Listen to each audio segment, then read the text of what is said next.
Good evening and welcome to this week's edition of Behind the Headlines. We're going to be discussing in this program how after the biggest mass terror attack Israel has seen in its whole history, taking place on the 7th of October, there's been a shocking rise in anti-Semitism across the United Kingdom.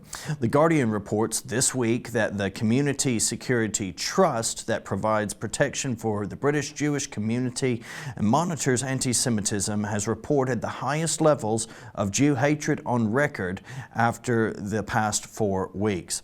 As a prophetic warning from history this week also marks the 85th anniversary of Kristallnacht, or the Night of Broken Glass that eventually would lead to the horrors of the Holocaust. Now's the time to wake up to the dangers of Jew hatred and the dangers posed to our Jewish communities across the world, and we looked at a warning from history in Kristallnacht that the West is in serious peril. Simon, it's great to do this program with you.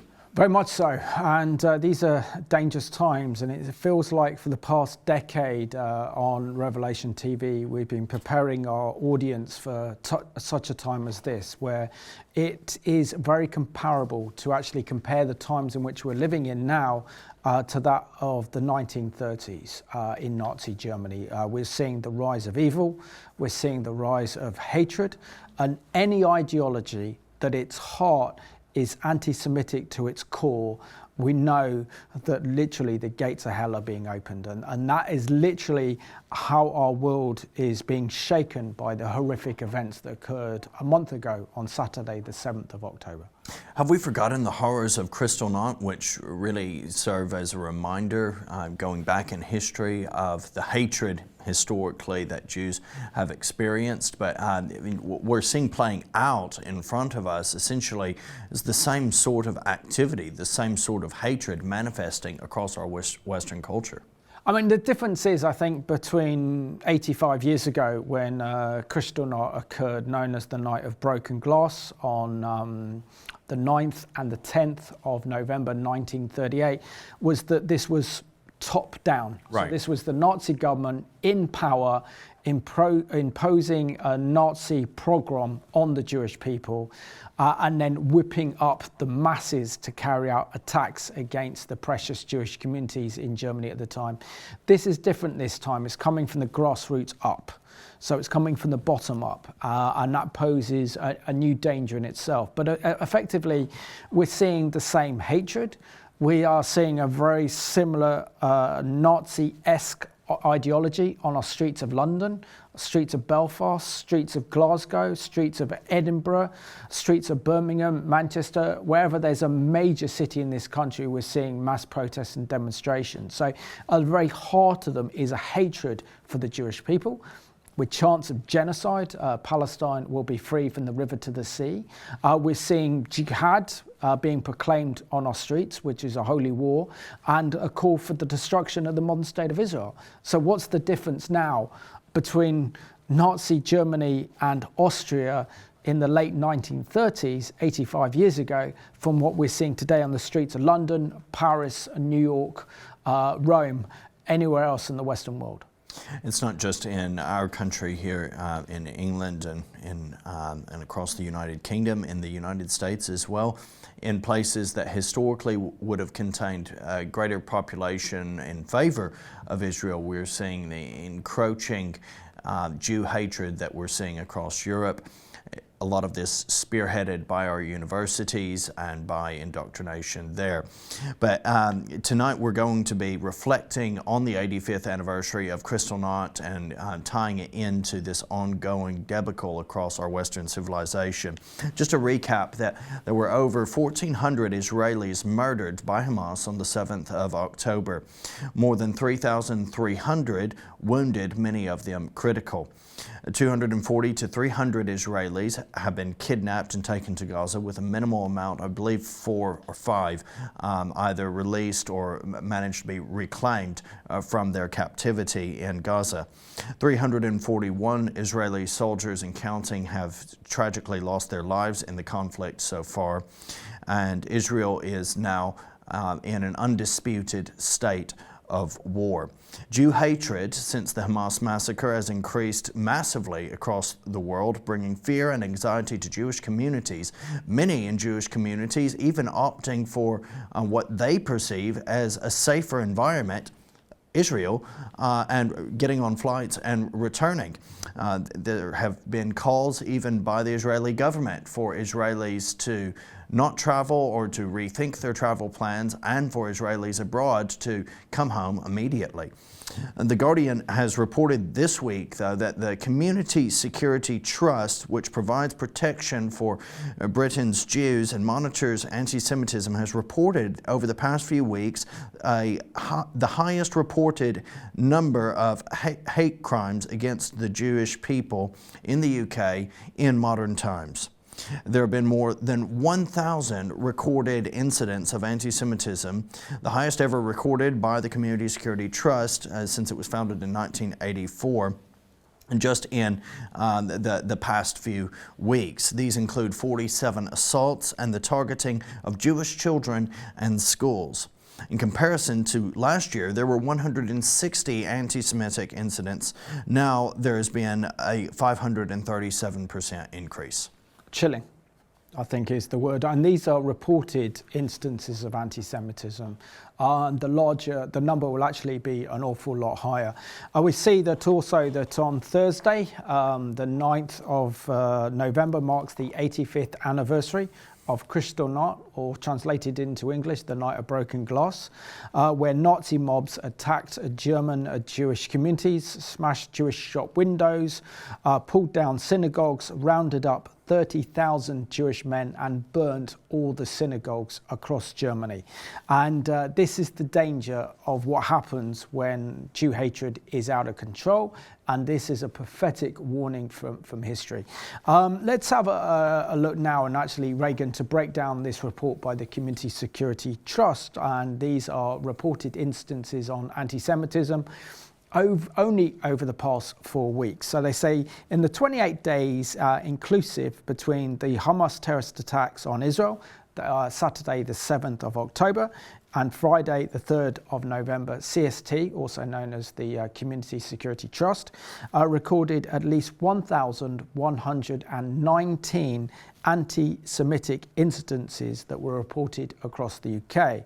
This is the highest ever total reported to the CST across a 28-day period. The CST has been recording anti-Semitic instances since 1984. Said in just 4 weeks, CST recorded more anti-Semitic incidences than the 803 reported in the first 6 months of the year. This is also a provisional total that is almost certain to increase further as there's more delayed reports of incidents covering the same period, while we continue to verify and log all the reports that have currently been received according to CST. For comparison, CST recorded 160 anti-Semitic incidents over the same 28 days in 2022. This means that we've seen an increase in anti-Jewish hate acts of 537% this year compared with the same period last year. These are all instances of anti-Jewish racism, wherein offenders are targeting Jewish people, communities, and institutions specifically for their Jewishness. In many cases, these hateful comments, threats to life even, and physical attacks are laced with the rhetoric and iconography of pro-Palestinian and anti-Israel politics. Compared to periods of previous conflicts involving Israel, these statistics are unprecedentedly high. The last time a significant spike in anti-Semitism related to events in the Middle East was recorded in May of 2021. And during the first 28 days of that escalation in violence, 671 anti-Semitic incidents were reported to CST. Over the entire month of that conflict, from 8th of May to 7th of June, 691 instances of anti-Jewish hate were recorded, a total surpassed by reports from the last 28 days. Across the first 28 days of the conflict in July 2014, CST recorded 365 incidents. Bear in mind when comparing these to the 2019 anti-Jewish hate to the 1,019 anti-Jewish hate incidents recorded since Saturday of 7th of October, the figures for 2021 and 2014 are final totals, including all late reported incidents, whereas the current total of 1,019 incidents is only provisional and will almost certainly increase further. Yep, and then we see that in addition to the 1,019 recorded anti-Semitic hate instances recorded so far, CST has also lodged at least 585 instances that have not been classified as anti-Semitic. These include criminal acts affecting Jewish people and property, suspicious behavior near Jewish locations, anti-Israel activity, and this is not directed at the Jewish community or does not use anti-Semitic language, as we're seeing in front of the screen. This is an example of what we're seeing in Britain today. Many of these potential instances involve suspicious activity or possible hostile reconnaissance of Jewish locations, and they play an important role in informing CST's provision of protection to the Jewish community. So we're going to break down the chart, and I think we've got this chart to show you now. This says that of the 119 anti-Semitic instances recorded over this 20-day period fall into the following categories, as we can see on the screen. 47 assaults, 67 damaged and desecrated to Jewish property, 102 direct threats, 801 abusive behavior, including verbal abuse, graffiti on non-Jewish property, hate mail and online abuse, and 2 instances of mass-produced anti-Semitic literature. And the CST goes on to say that they've recorded 578 anti-Semitic instances in Greater London, 188 in Greater Manchester, 37 in West Yorkshire, 31 in Hertfordshire, 18 in the West Midlands, 17 in Scotland, 12 in the Thames Valley, 11 in Nottinghamshire, 10 in Merseyside, and the remaining 117 instances were spread across 31 different police regions around the country. 702 of the 1,019 anti-Semitic incidents were offline, as opposed to online. 317 were online. Most of those online incidents were pile-ons involving multiple anti-Semitic posts and comments all in the same thread or conversation. CST records those as a single incident, even though multiple individuals would doubtless be involved. 66 anti-Semitic incidents were related to universities across the UK. In the first 6 months of 2023, CST recorded just 17 incidents of this kind and 56 in the whole of 2022. Meanwhile, 65 incidents were related to the school sector. 30 of these affected students and teachers at non-Jewish schools. 24 involved Jewish school children abused on their way to or from school. 8 targeted Jewish schools, and 3 involved offenders from non-Jewish schools abusing adult members of the public or Jewish locations. Between January and June of 2023, 67 incidents in the school sector were reported to CST. So this is a good time to show you this excellent CBN news report that looks at the rise of Jew hatred across universities in the United States, which we can very much relate to see what's happening here also in the UK. After the horrific Hamas attack on Israel, students at the University of Wisconsin-Madison chanted, "Glory to the martyrs." Glory to the martyrs!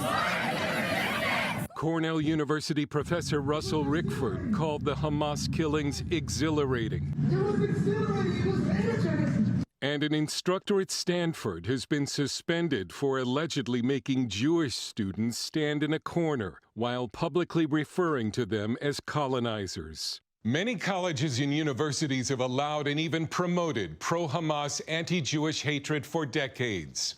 The attack on Israel has shown just where that policy has led. Dr. Zachary Marshall is editor-in-chief at Campus Reform. What we're seeing this week on college campuses is the culmination of 2 generations of activist scholars using college classrooms to create indoctrination camps where they use leftist ideology and anti-Israel critiques and work as a mask to perpetuate anti-Semitism. The anti-Israel BDS movement, which stands for Boycott, Divestment, and Sanctions, has been allowed to flourish on campuses nationwide and uses the chant "From the river to the sea" in their protest, calling for the destruction of Israel. From the river to the sea!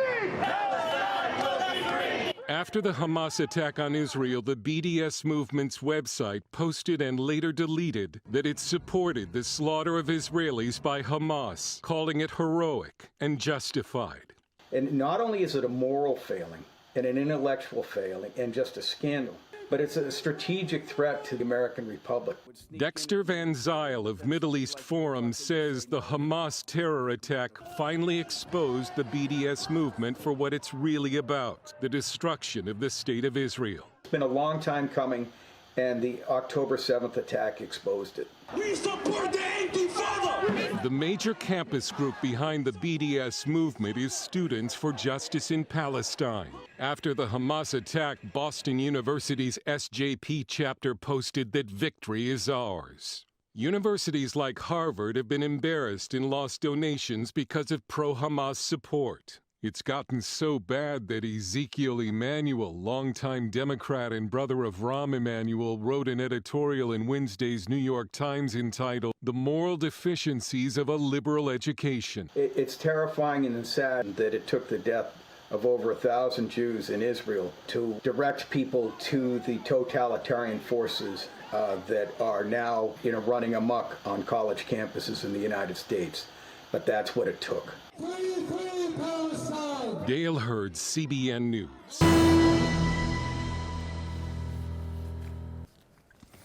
Well, always very, very grateful for our friends at CBN and their efficiency in reporting on these horrors. As difficult as it is, it's so important that we keep ourselves well informed, and CBN do a great job of doing just that. Now, we've unpacked a little bit of the numbers behind these statistics that CST has presented. There have been so many of these, as we've already seen, sweeping across the Western world in our school systems and universities. But here's some examples specifically of anti-Semitism as recorded by CST. Specific examples since Saturday, the 7th of October, include posters of Jewish hostages having been removed or defaced in London, Manchester, Hertfordshire, and Leeds. I've seen that in my own area in Angel, Islington. Gaza, daubed on the wall of a Holocaust museum and a library in London. Formerly Twitter, now X user in Manchester posted, "Jews are not English, deport them all." I mean, these are just a few of the cases. I've seen some absolutely atrocious comments. Indeed, our church received comments that were fundamentally anti-Semitic. A Jewish teacher in London found her whiteboard daubed with "Free Palestine, open air prison, concentration camp, anti-Semitic, anti-Zionist, genocide. One Holocaust does not justify another."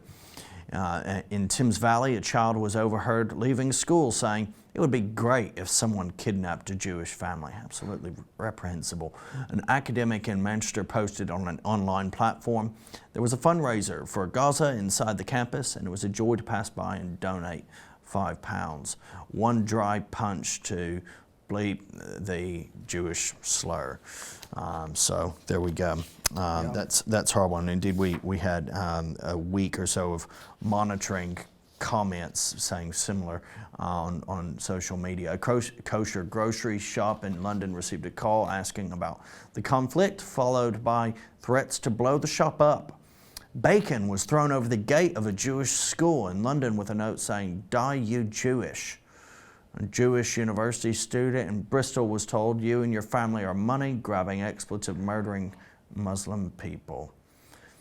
As the vehicle drove past a Jewish school in London, an occupant shouted, "Expletive, the Jews." I think we can imagine what they were without having to go. And there's other ones as well. So it's absolutely frightening what the Jewish community must be feeling like right now. I mean, to unpack that, really, to say that from this time last year in November of 2022, where there were 160 reported instances of anti-Semitism, that to increase to 537% increase over this past month has been nothing less than absolutely horrific. And let's remind ourselves as well that as soon as Israel was reeling after the worst mass terrorist attack in its history, the biggest massacre of Jewish people in one day that we've seen since the Holocaust, that was over 80 years ago, this is when the protests start. They didn't start when Israel launched its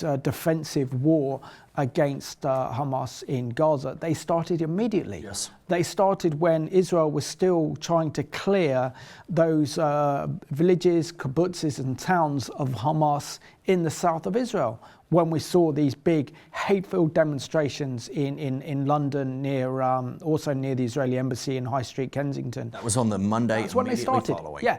So we can see that the motivation here is predominantly hatred of the Jewish people. Do you know what hatred of happened Israel. on the 7th of October itself in London? And on Edgware Road, people were giving out sweets and celebrating. There were pictures of people jubilantly waving the Palestinian flag and dancing around, celebrating the massacre of Jews.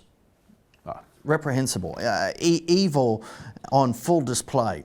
But now we've continued since that time to have every single week since that point, a mass protest in favor of Hamas and this evil agenda against Israel. On Saturday, the 4th of November, another anti-Israel protest, another weekend in which British Jews were exposed to an outpouring of hate in our capital and across the UK.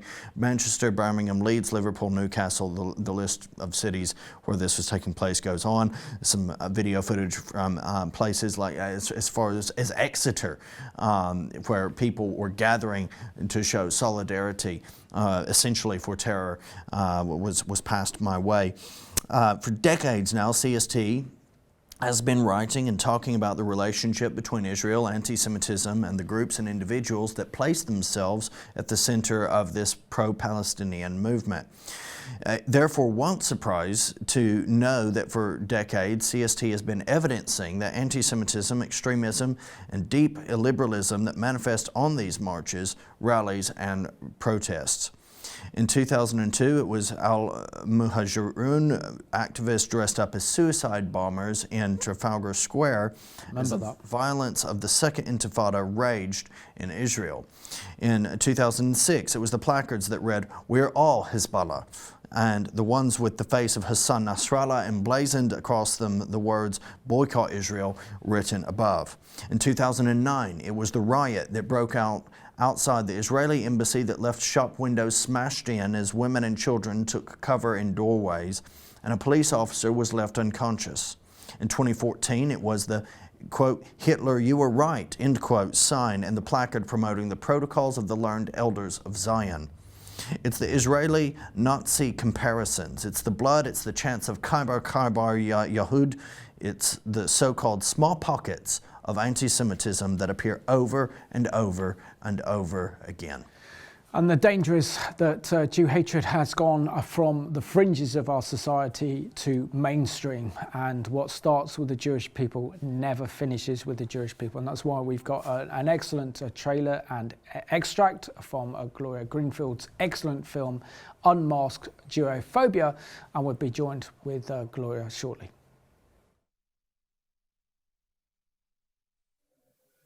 Since 1945, I was not as afraid as I am now.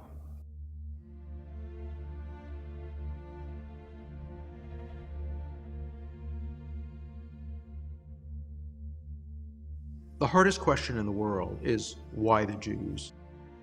Anti-Semitism is a very good tool to mobilize people. Jews are not only the people who rejected Christianity, they become a malevolent force who are guilty for all the bad things that happened to Christians. It is not the Jews of Israel who have won this war of survival. There is a world Jewish conspiracy. Wherever you go, you talk to Arab journalists, you talk to political figures in the Middle East, you talk to members of the Muslim Brotherhood, you talk to the proverbial men and women on the Arab street.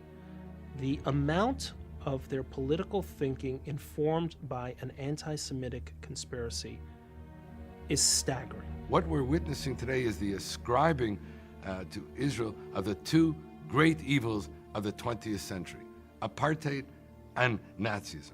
In the Arab world, you see that information war is being used to demonize Jews, that you have massive propaganda in which Jews, Israelis are portrayed as subhuman, as monsters, as murderers, as thieves, as rapists, as any horrible thing that somebody can be. Jews are portrayed this way. And the message needs to get out, because it's not just anti-Semitism as an attack against Jewish people in the state of Israel. That anti-Semitism, we know from history, basically is an attack against human rights, against democratic principles, against basic notions of citizenship and human dignity, which is a threat to civilized people and societies. One of the lessons of the Holocaust is that we have to be literalists. When we hear somebody say, kill the Jews, we have to realize they probably mean it.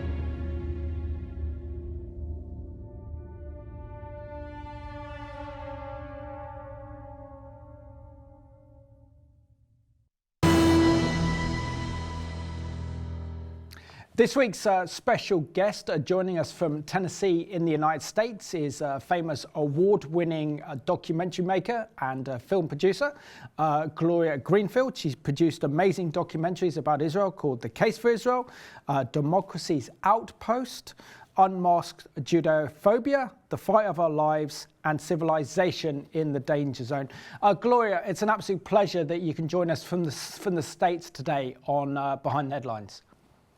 Oh, it's a pleasure to be talking with you again. And Gloria, what are your thoughts on what occurred a month ago on Saturday, the 7th of October, the worst mass terrorist attack in Israel's history by Hamas? Yeah, I think that it would be important to refer to the following day on October 8th.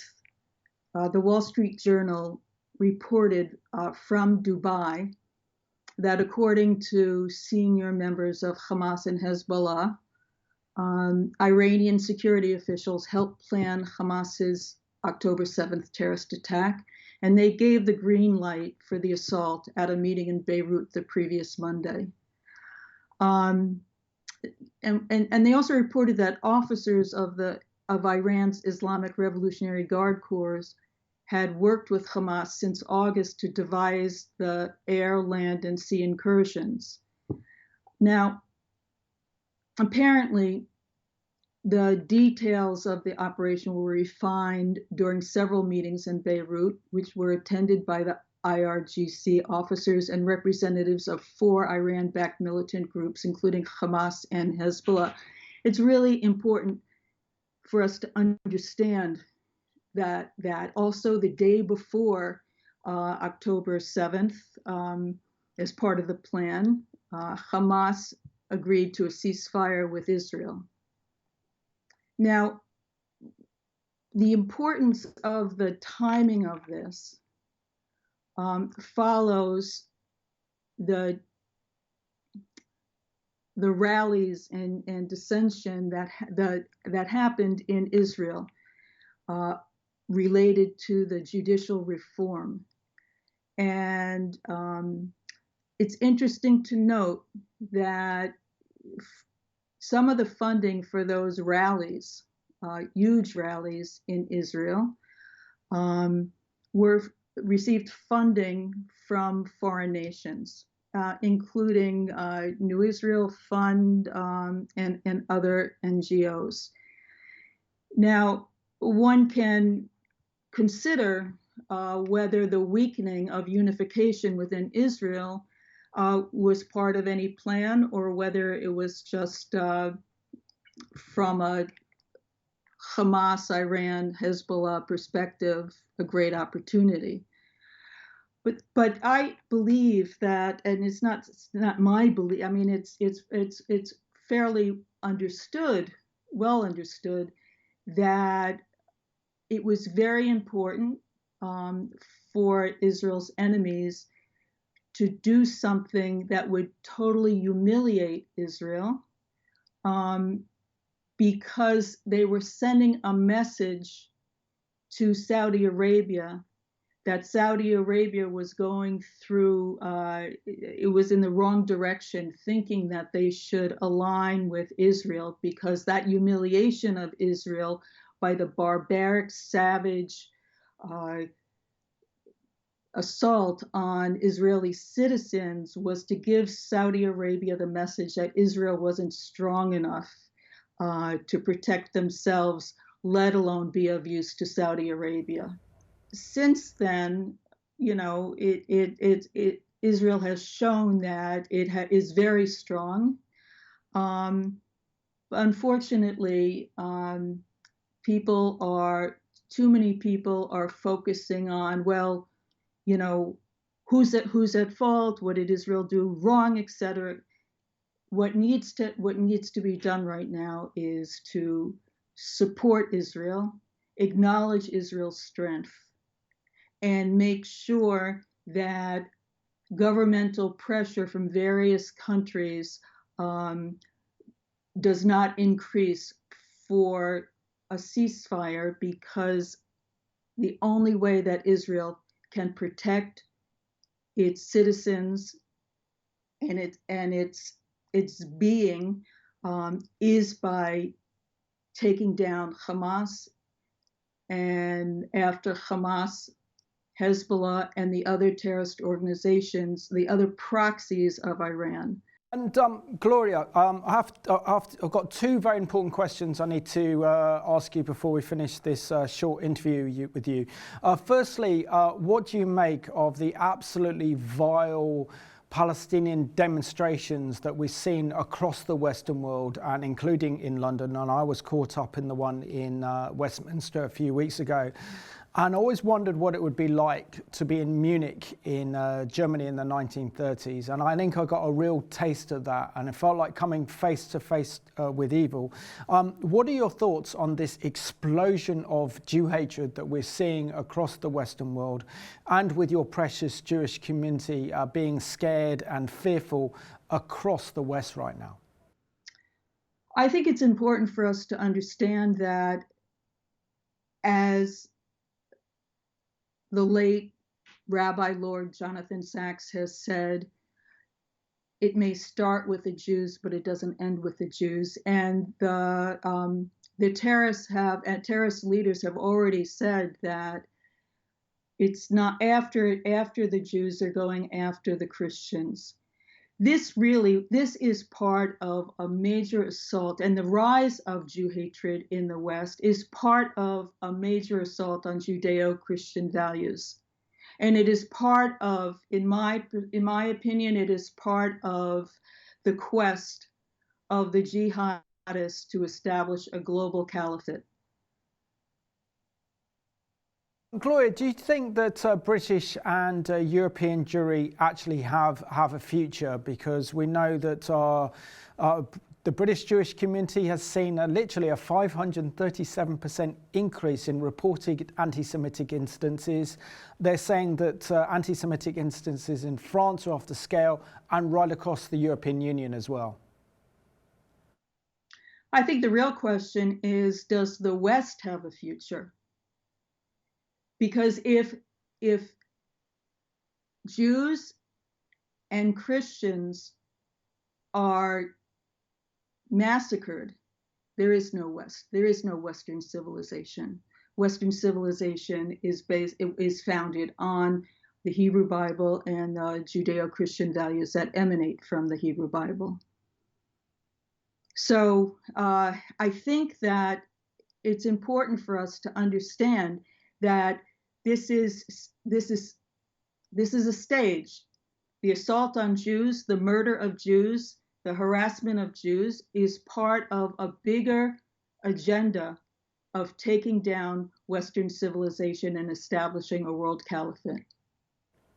And Gloria, finally, this week on Thursday, the 9th of November, will mark the 85th anniversary what is known as Kristallnacht, or the Night of Broken Glass, where we saw the terrors beset the Jewish community in Nazi Germany in 1938. Is this a warning from history today to share of the dangers of what happens when we see that Jew hatred is out of control and it's not confronted? Absolutely. Absolutely. And you know, many of us have, you know, like thought, well, how could the Jewish world not know what was coming down the pike, you know, in the 30s? And I think that we're getting the answer today when people are not courageous enough to face reality. When people think, well, it's only happening to the Jews, it's not going to happen to us, or even Jews think, oh, no, this is going to pass. No, this isn't going to pass unless we stop it, unless we deal with the reality, unless we deal with a connection between the woke revolution throughout the West and the assault on Jews today. The determination for them to take Israel down, because Israel is the light for the nations. Absolutely. Gloria, we just want to thank you so much for joining us today on Behind the Headlines, and thank you for your excellent documentaries and films you produced, which can really educate our viewers regarding the danger of Jew hatred, not only to the Jewish people, but like you said, to the rest of humanity. Thank you. So grateful to Gloria Greenfield there, and to you, Simon, as well, for that important conversation. We pray that that's been enlightening as it was to us. According to the Jewish Chronicle, radical Muslim clerics have continued to deliver inflammatory sermons across Britain in the aftermath of the October 7th attacks.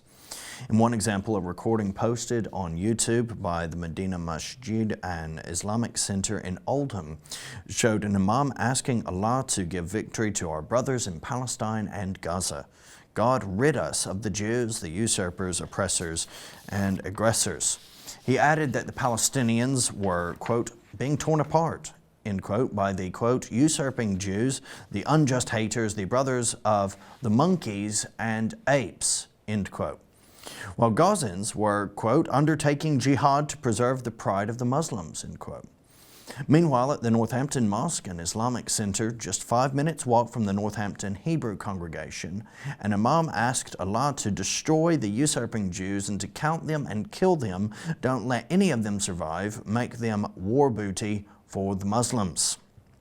Islamist media outlets in Britain have also prompted concern, with some celebrating the anti-Semitic riot in Dagestan, but the sermons were particularly disturbing, with many given very close to synagogues.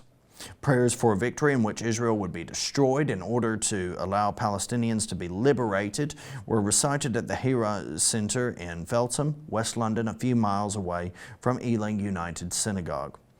And a preacher at a mosque in Birmingham said that while our dead were in paradise, theirs were in the blazing fire of hell, where Allah says every time their skin is burnt through, we will change it for another skin so that they can taste the punishment. Further inflammatory statements have appeared on social media almost daily. Dili Hussein, a journalist at the Islamist Five Pillars website, posted a video about the Dagestan airport riot, saying on X, formerly Twitter, that this is the kind of welcome all Israelis should be receiving at the airports of Muslim-majority countries. Hussein later issued what he called a clarification, saying he did not support violence against Jews, and had posted his initial comment when he thought that the riot was merely a legitimate anti-Israel protest. Sounds like a classic case of al-taqiyya right there. Absolutely, and the final one was one in a Bradford mosque, where a preacher claimed that the Jews are a nation. That is certainly lying, adding, we hear of atrocities that the brothers have committed against the Jews. So effectively, how have we got to this state of affairs where we have people in our country chanting genocide, preaching genocide from the pulpit, shooting destruction against our own Jewish community as well, and against the nation of Israel, which is a democratic nation.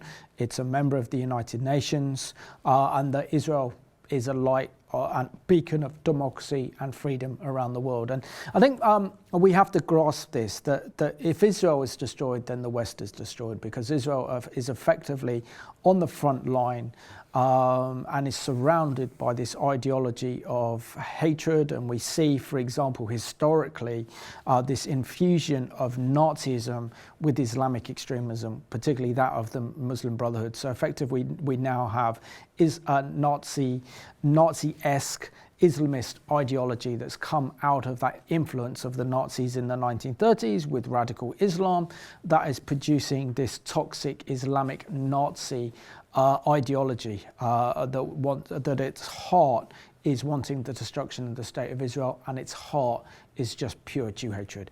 And we know that when an ideology emerges like this, this is a warning. And after all, the Jewish people are like the canary that went down into the mine shafts. That it was a warning to the miners. In the same way the Jewish people are being targeted now, this is a warning to our nation and our society. It definitely is that, Simon. There have, with these attacks on Israel, there have been an increased amount of security concerns as well amid rise in anti-Semitic rhetoric in the US. We go now to another report from our friends at CBN.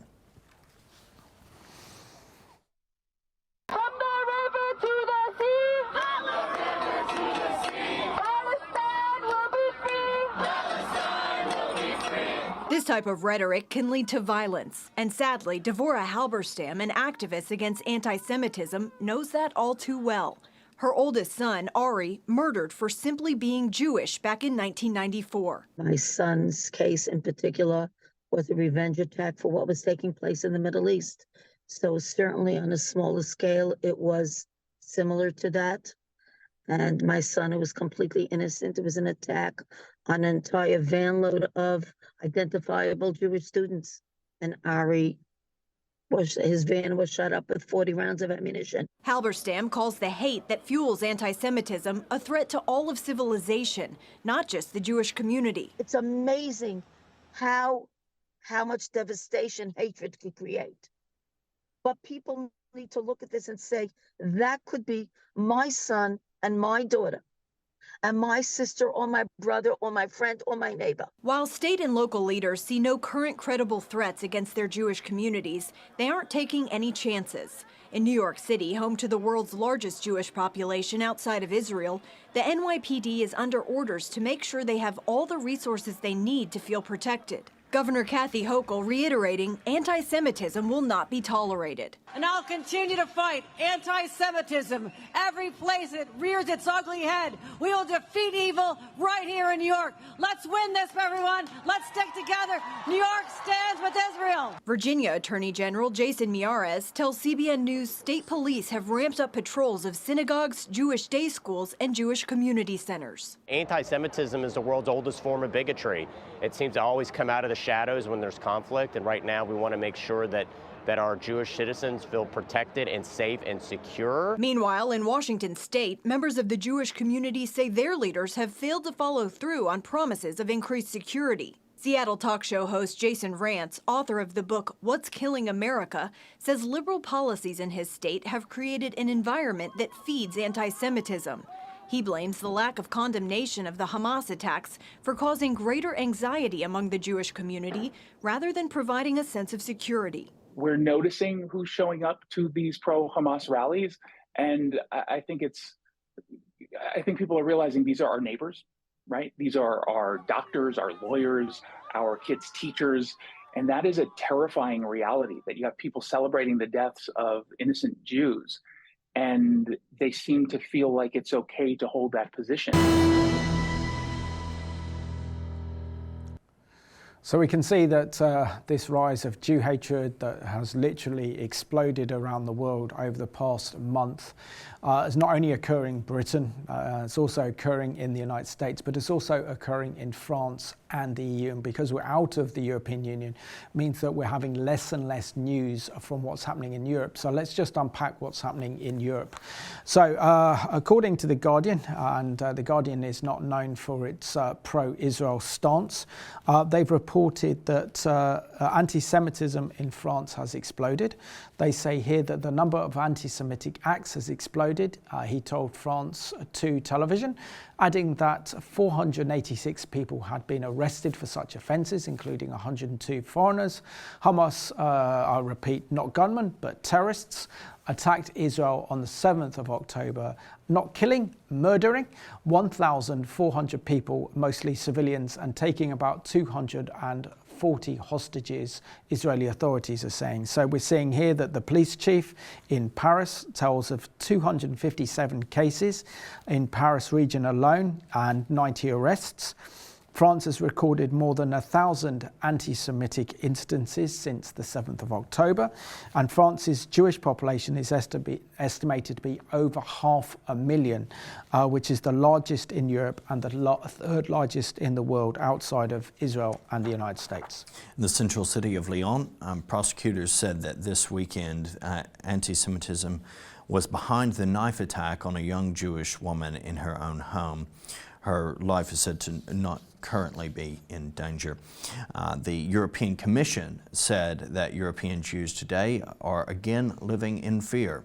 The spike of anti-Semitic incidents across Europe has reached extraordinary levels in the last few days, reminiscent of some of the darkest times in history.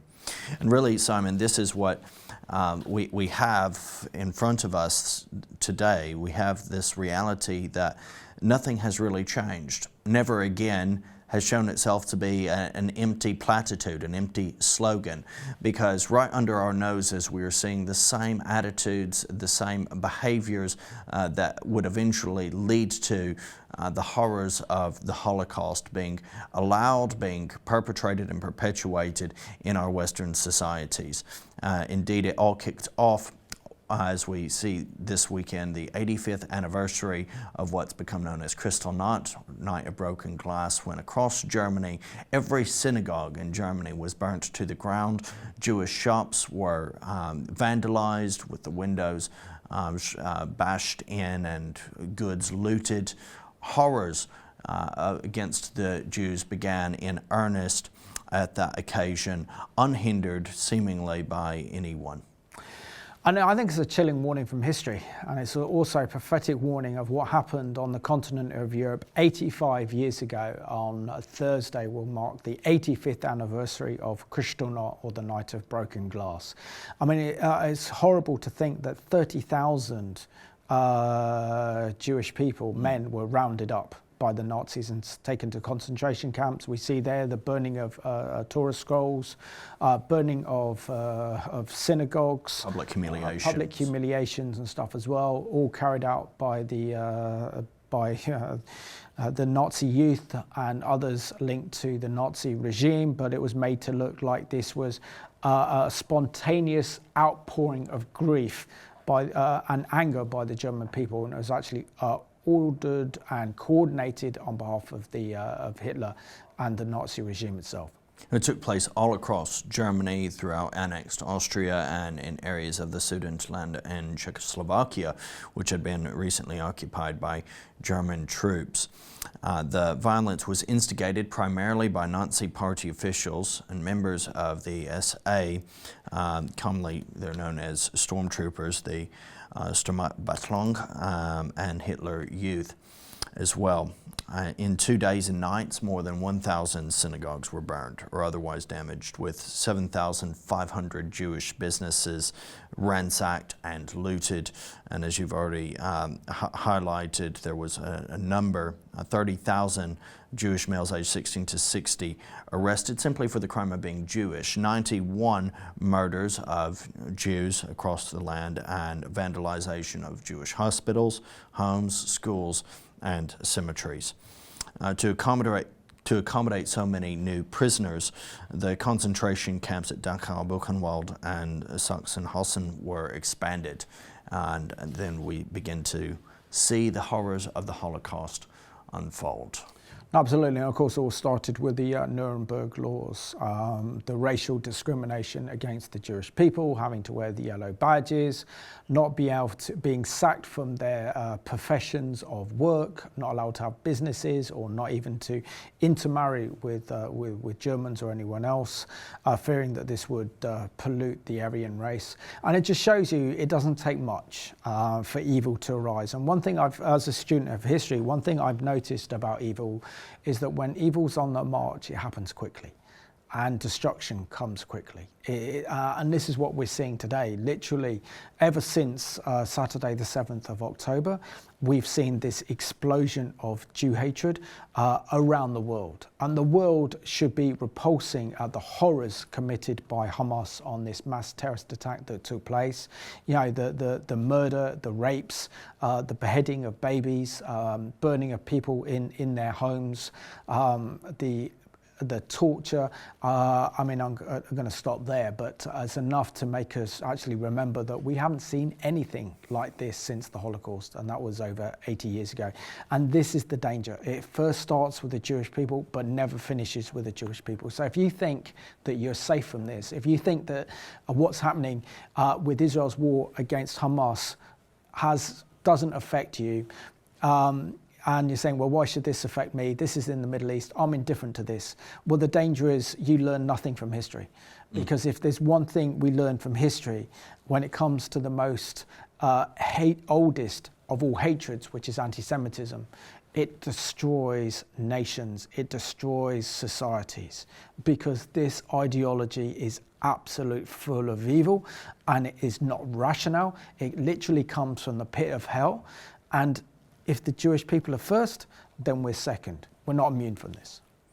It's been said, and it's disputed as to who said it, but often attributed to Edmund Burke, that the only thing necessary for the triumph of evil is for good men to do nothing. And the truth of the matter is that when we look at the horrors of Kristallnacht that led to the evils of the Holocaust, there were an abundance of individuals who were quote-unquote good men, who stood by and did nothing.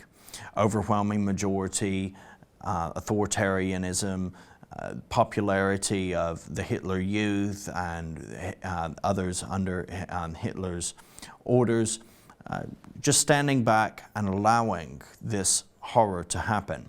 Can I remind you that a majority of Germans did not vote for Hitler.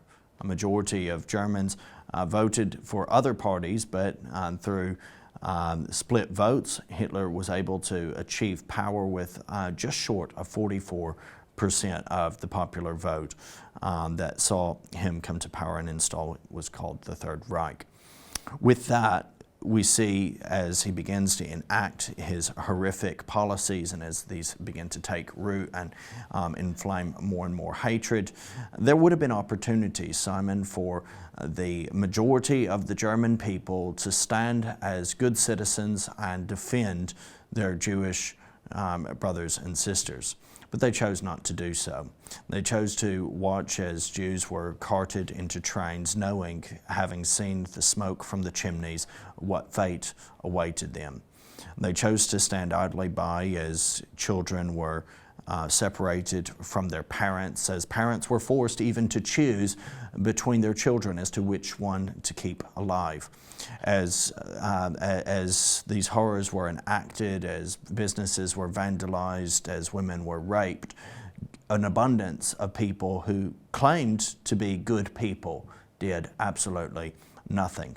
And also we see really at the Evian conference in France in 1938, I think it was July 1938, where the world leaders met to have a conference on what to do with the Jewish problem. And no country, including your own country, the United States, would allow Jewish refugees into their country. And of course, Hitler then got the message that Europe and the world don't care about the Jews, therefore I am free to exterminate them, and in the Holocaust. So therefore, you know, there are chilling warnings from history. Yes. What we see today on the streets of London or Manchester or Glasgow or Belfast and throughout Europe and also in the United States as well, that when we see Jew hatred rising, this is also an indication that evil is rising.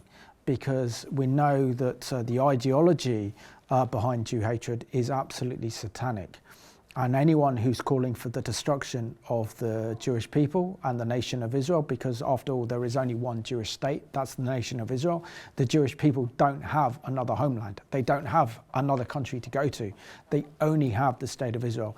Then we know that we are in serious peril. And the danger is the church is apathetic, it's quiet, and the time is now for the church to regain its conscience, to be the conscience of the nation, and to speak up against evil, to speak up against this brutality. Because if we don't, the church is also under threat. Our society is under threat. Our democratic freedoms are in peril. This is the time to stand. Well, this is a time of shifting. It's a time of sifting as well. It's a time where we will see what people are truly made of, and if people truly have the Holy Spirit. It's a time where the church has the opportunity to show itself to be the light in the darkness. Across so much of Nazi Germany, it was tragically those who professed the name of Christ who stood idly by when these horrors were being perpetrated.